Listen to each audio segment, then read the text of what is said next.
Hello everyone and welcome back to another video. We are the Road to Glory podcast. I'm Juliet. And I'm Cecilia. And today we have finally have cars back on track in Australia. Who cheered? I did. Woo-hoo. Everyone cheered, like literally everyone. Besides the fact that if you are in Europe like us, it was at horrible times most of the sessions. Yeah. But Australia has like really bad timings throughout the year. So I'll let them have this like one race / two because China is also quite a good time and Japan for them. But this year was particularly bad. Was it because Australia already had daylight savings? Because why was it an hour earlier? Yeah, I feel like it must have been something like that because obviously it has been a couple of years since it has been like the first race of the season, and it normally isn't like this early. It must have been like something like that, changing the times for I think us. because we haven't had it as the first race. It's usually a little bit later on. Yeah. But yeah, we survived, and if we are delirious and say something crazy, that is why. Yeah, and I mean, I'm sure if you're listening, watching this, you also were up at odd hours because I know it was really bad for America as well. Like it was really bad time. It's not good for anyone but people But Australian, near Australia Asian area. people, yeah, people from Asia and stuff, maybe Yeah. that's good So for them. if we say anything weird, like let it slide. If we make mistakes, we got very little sleep. I think I got like 2 hours, 2.5 before F1 because I was up for F2. Yeah. Luckily, I did not wake up for the F2 feature race, which if anybody didn't watch it or haven't seen what happened, it got cancelled after Yeah, like more than spoiler an alert. hour. Yeah. But Yeah. so we won't be talking too much about that. But yeah, basically this episode will be all about like F3 and F2 this weekend in Australia. So like a wrap up. So if you haven't watched the races yet and don't care about being spoiled, stay here and like listen to us talk about it. And yeah, if you or just like if you have watched it and want to like hear us yap about it, you're welcome. And like, yeah, hear our opinions on what we thought about the race. I mean, I don't know how insightful they will be, but you're here Yeah, anyway. And I think it'll be interesting just because sometimes it's like it's a while to go through everything and watch it, and we'll just be like a short, concise. Yeah, this is what. exactly. Like Yeah. we'll be going through the main points, and then obviously this is our first time doing a weekend wrap up type of Yeah. episode. So maybe it won't be perfect, but No. it probably won't. But we will be going through the main points, and we have also come up with a thing called the luck-o-meter because we've talked about luck being a big part in the feeder series. It What do you want definitely to say? is. It's a huge talking point. I mean, always when you think about feeder series, luck is always mentioned in many of the races. So we're going to have a little segment about who we think was the luckiest / unluckiest, and let us know who you think is on your luckometer. Who did you think was Yeah. lucky? Who did you think was unlucky? Please let us know in the comments. Yeah, we are very interested to hear what you think because obviously the luck-o-meter going from the worst luck possible being both your rear tires come flying off after a pit stop to luckiest of winning the Monaco Grand Prix after like pitting a second before virtual safety car coming out. And like if Exactly. you haven't like watched F2 for the last couple of seasons, those are real life examples. Yeah, those are things that happen. Feeder Yeah. series is insane, and luck plays a huge role in it. So we have added this little segment in, and let us know if you enjoy it or if you don't. We'll take it away if you don't. Yeah, Please let us know if hopefully you you enjoy like it. it. Yeah. Yeah. But to get started with Yes. what happened in Australia, I think Yeah. the first point is even before the drivers sat in their cars and hit the track, the big news in F2 were grid drops for like Yeah. 3 teams. So 6 drivers receiving a 10th place grid drop for both races. And they get less testing later on in the year. They do, I think like, they so get like in season testing they have like 1 day less than the other teams. So we know because we chatted about this in the last episode. We were talking about exactly. teams that used. What did they do again? Was it Yeah, something? always we talked about it in our episode from preseason testing, but obviously Yeah. we didn't really understand what We had didn't have happened. we didn't have the details like we do now. No. And like back then it was just, oh, their times are deleted, which was so random because it's literally just a test. So it felt kind Yeah. of weird, like, what have they gained from doing this? But obviously the FIA think they have gained like a performance advantage from the data they have gathered, because what they did apparently was doing something illegal about their, I think it was air pressure sensor, where they have Yeah, it like was some drilled additional holes to something, the diffuser, I think. Yeah. So like they get more data from doing that. Yeah, and what's very interesting, it was 3 teams that did this. Yeah, it wasn't like just a one-off thing. No. And what was interesting is a statement was put out saying that the teams on the grid had requested for this to be added to into the regulations, but it had been denied. And yet they did it anyway, which is very interesting. So I'm wondering, like, where did the miscommunication happen? Did the teams actually not know that it was not allowed? Because like Roden put out a statement saying that, I don't remember the exact wording, but basically saying that they didn't know they weren't allowed to do it, really. And I'm like, are they just trying to cover themselves or what? It all seems really weird because, as you mentioned, one of the teams was Roden and the other 2 were Dams and was it Trident, I believe? I think so. Yeah, I think it is, or was. But yeah, it is weird because, yeah, I didn't see any statements from Trident and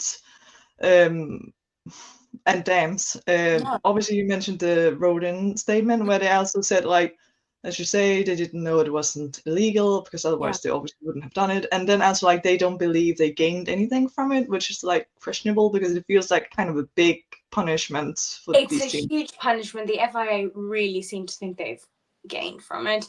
But the saddest thing is it's not the driver's fault, and they're the ones who are suffering because they don't get as much time in the car and they get grid drops. Exactly. So it's like, oh, if I was the driver, I would be a little bit upset with my team. But I guess these things happen. This is feeder series. Yeah. Chaos. Exactly. Already before we hit the track and there is chaos. And also this plays very well into the luck-o-meter because obviously you could think that this is a very unlucky thing, getting a grid drop and also less testing, which you can argue like that is really on the unlucky part of things. But what I will say in F2, I still feel like the luckiest people this weekend kind of were these 6 drivers that had the grid drop because the feature race was cancelled and the grid drop doesn't continue to Bahrain. So No, like they didn't so miss they out on didn't even anything. serve their grid drop. No, only in the sprint race, but that like not that many points. So No. like, what do you mean? It's like a good thing for them, honestly, that the race was cancelled. They were really lucky that Australia was the first race and it was a wet race, so that the feature race got cancelled.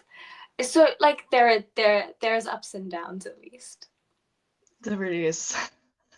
There really is. Anyway, but obviously we have talked about F2, F3 as well. Obviously, going into this week, that is the reason why I'm wearing my Mercedes hoodie today, is because we finally have a junior driver in F3 for Mercedes, and it's no other than Noah Strømsted. I mean, they this did is like, this for me. It's perfect for you. Like the stars are aligning, and he had a great weekend.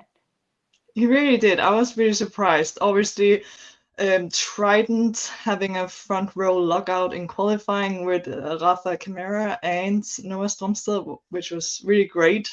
And also in the feature race, it was affected by rain, but at least they did get to drive, and like They they did. controlled the race and like ended 1-2 on the track. Yeah. I think they stopped on like lap 18 out of 20. They were behind the safety car for a little while before then. But at least they did get some overtaking and they did get some track time. And they did enough laps so that everybody could get full race points. Exactly. Yeah. That was important. really important. Yeah. So basically, the standings after this first weekend in F2 is that Trident are 1-2 with Rafa leading the championship and Noah being right behind him. Your predictions are looking really good at the moment. Yeah, exactly. Like Trident doing good. I did say Charlie first, but he did get points at least. Like the team's looking good. Exactly. So you were Your like prediction right. not so good. Okay. Yeah, but yeah, it is looking good. And obviously, your prediction, if people don't know, was Nikola Solov, and I think you did curse him slightly. Honestly, I'm not going to say anything in the future because it never seems to go, like whenever I say someone's going to do right, it's just not going to. So maybe I'll just say someone totally random and then they'll get cursed. Yeah, maybe that has to be how we go forward with this, so we don't curse people. Because also a driver in F3 we really wanted to perform well this weekend was Louis Sharp, which like it isn't his home race because he's from New Zealand, but like it's as close to a home race as it gets. Exactly. And he didn't have a great weekend, unfortunately. No. It was pretty bad. It was pretty bad, and I saw him, and I saw that he was out of the race. And I feel for those drivers because I know, like, I feel like I know how they're feeling in that moment. You know, like such disappointment because you only really get one home race ish a season. Exactly. And it didn't really go to plan because qualifying in F3 was affected by red flags in the last 5 minutes, which did lead to some drivers not being able to really set their final good lap in. And I know Luis said that he made a mistake on the only lap he did finish, and like the other ones were like he didn't end the laps because of the red flags. So it's unfortunate. Yeah, and in the race, in the sprint race, I believe he like went from P15 to like P8 in like the first half lap, and then somebody crashed into him. Like he went back. Yeah. So that's also very unlucky. I feel like with this weekend, there's just a lot of unlucky people. I feel like Australia is like, it can be quite a crazy track, and especially since a lot of drivers are coming there and it's their first time on the track, so there is a lot of drivers making mistakes, unfortunately, and taking other drivers out with lack of inexperience, you know. So that's just what it is.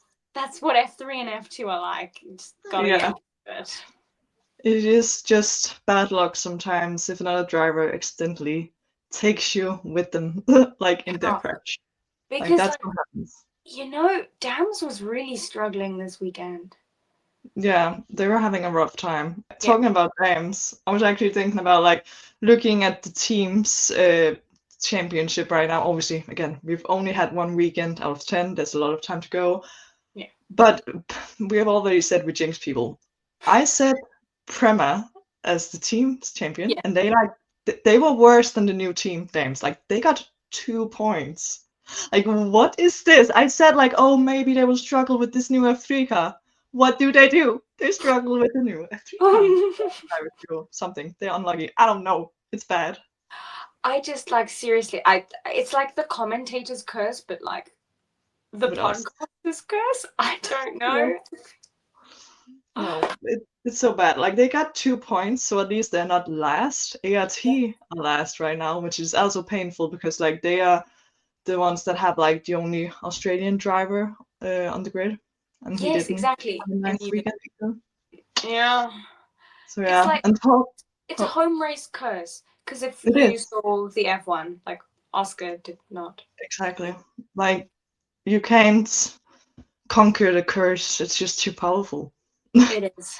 Yeah. And talking about Australian drivers, I feel like we have to mention this. Obviously, the only Australian driver on the F2 grid is not in F2 this Nope, season.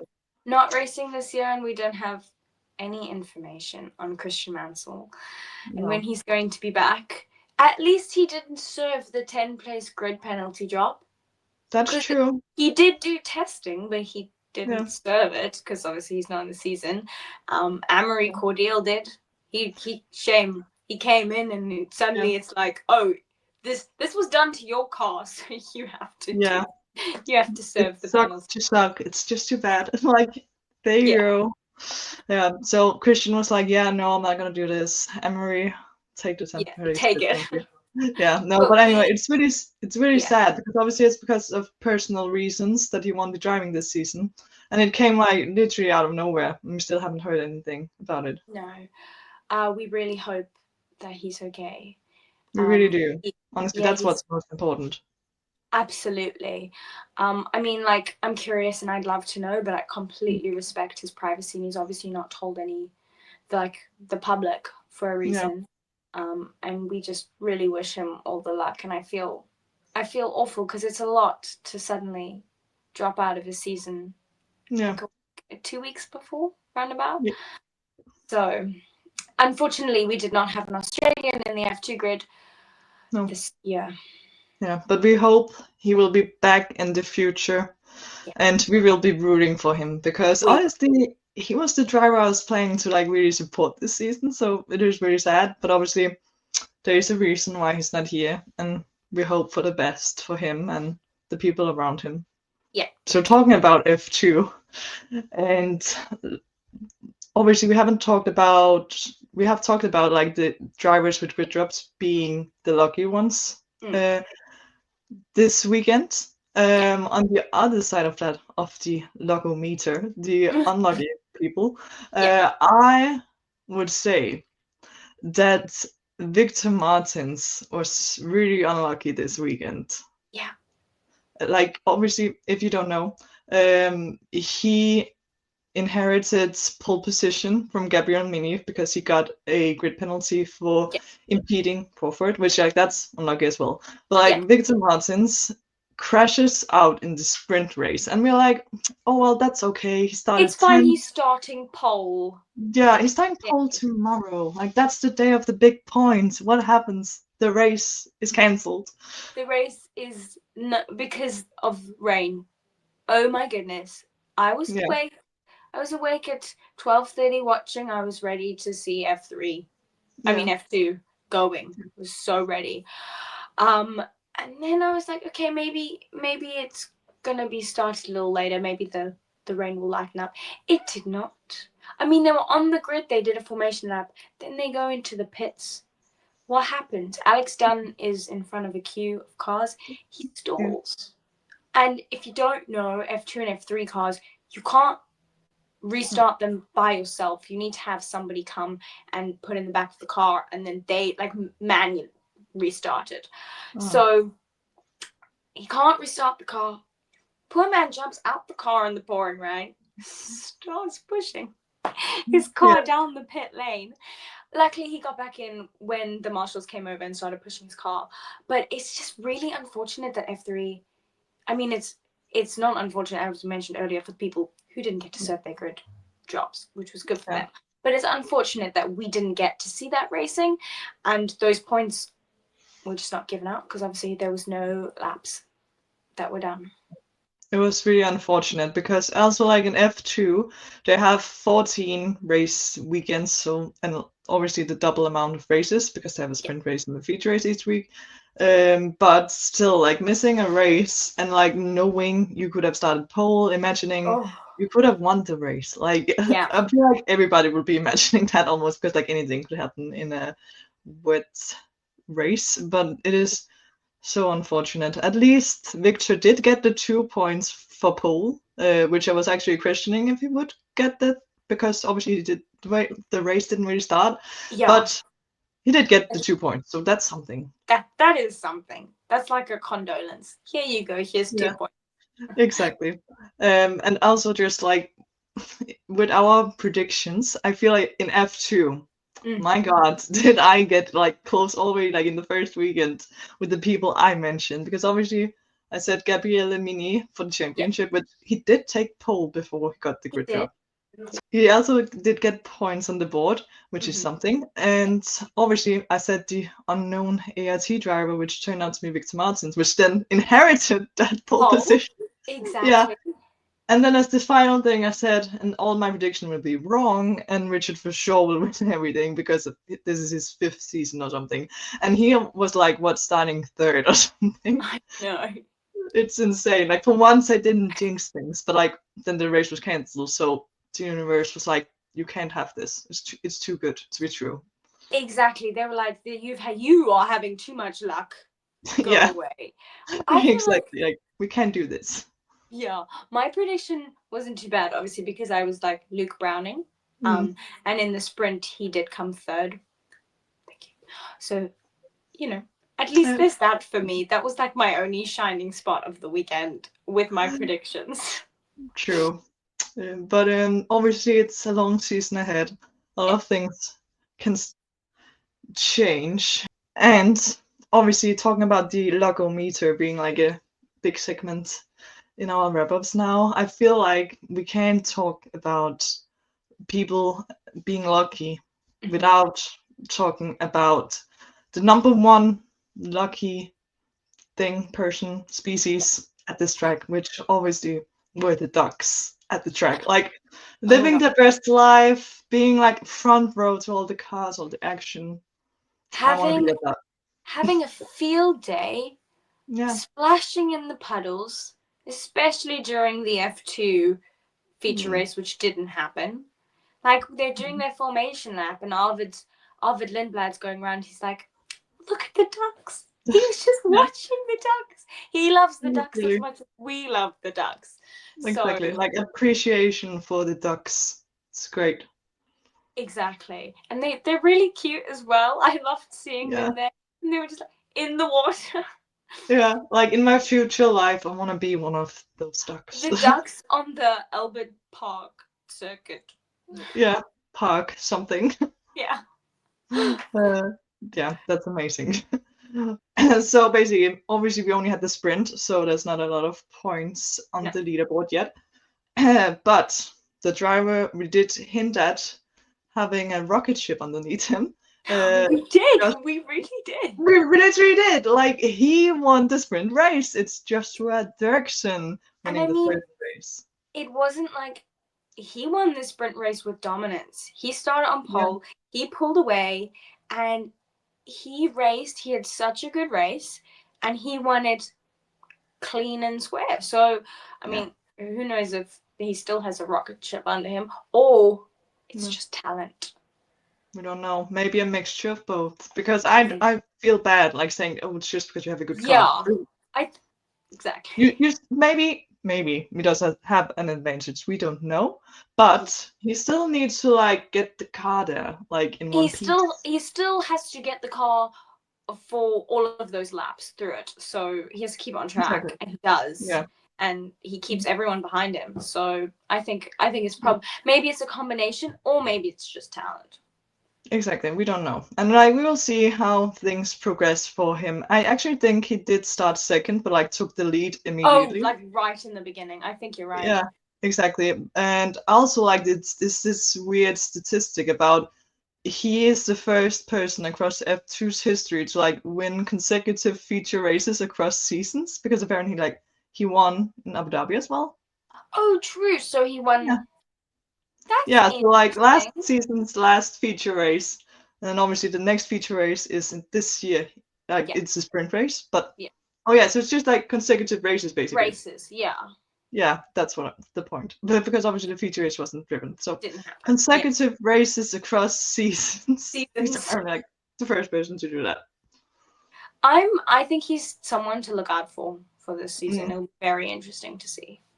it really is because we can talk about speculations about his car, but it is just a fact that for some reason he and his AIX car are just gelling really well together, because like AIX is a team that like hardly got any points before he joined the team. So it's Yeah. like really odd. He's like the golden boy of AIX. They must True. love him. Yeah, and like also of his country. I'm forgetting the name of his country right now, but he's like the president called him after his first race win last season and stuff. Okay, I feel like, is he from Paraguay? It is from Paraguay. Yeah. Yeah. Great. Remembered. But Yes. yeah. So he's literally the golden boy of AIX and his country. True. It will be interesting to see how he gets on for the rest of the season, because obviously now he's like leading the championship with Fonoroli being right behind him. I think it was him that started from like reverse grid pole, like dropped down to and second. then dropped to second. Yeah. But that's also interesting because I mean Fonoroli came in from winning F3. Yeah. So it'll be interesting to see if he keeps this going. He's somebody to watch because he seems to. I mean, obviously, we didn't get the feature race, so we're dealing with one race here, so there's less data for us to analyze. But it'll be interesting to see if he can keep this streak going. Obviously, we have a little bit of a break before we see F3 and F2 back in Bahrain. But luckily next weekend in China, guess what we have? We have F1 Academy. Yeah, we are so ready to finally get the F1 Academy grid back racing with a whole bunch of new drivers, and it will be really interesting to see how they get on and possibly wake up at ungodly hours again to watch them racing. I checked China and it wasn't as bad. Why did I think I saw 7 a.m. for me? I don't know, honestly. I haven't checked the times. I feel like maybe it's good. I don't know. In my calendar, it says like to be confirmed. Oh. I'll check because I could have looked something wrong. But also, F1 Academy is obviously going to be at more ungodly hours because they're always before.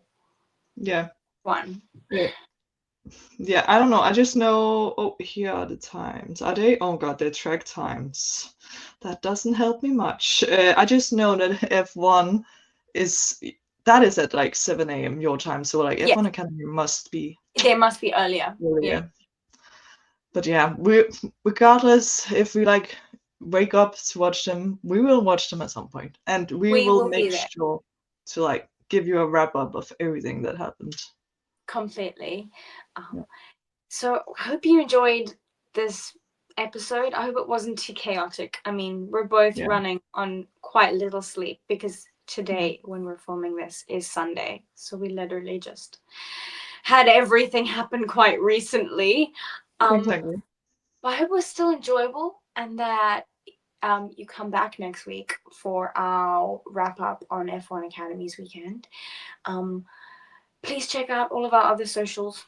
They'll be linked somewhere. All of our other videos. And if you just like this is the first one you're seeing, you can go see our predictions, which we mentioned quite a lot in this video for the F2 and F3 seasons. There's a video on that. Stick around.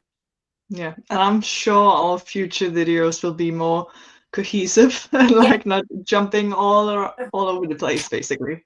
Yeah, this is the first time we're doing this little race recap, so I'm sure we'll refine it. But thank you so much for being here and for watching.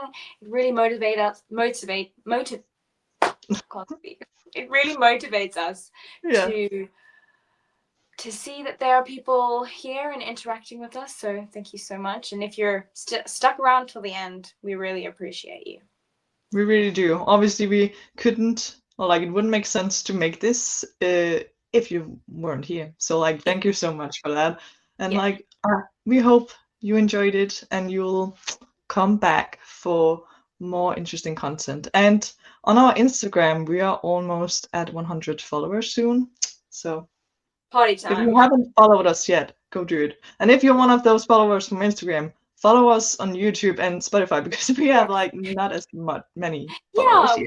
You need to come over. Exactly. But yeah, that's it for this episode, and we hope you'll come back for more next week. Bye. Bye.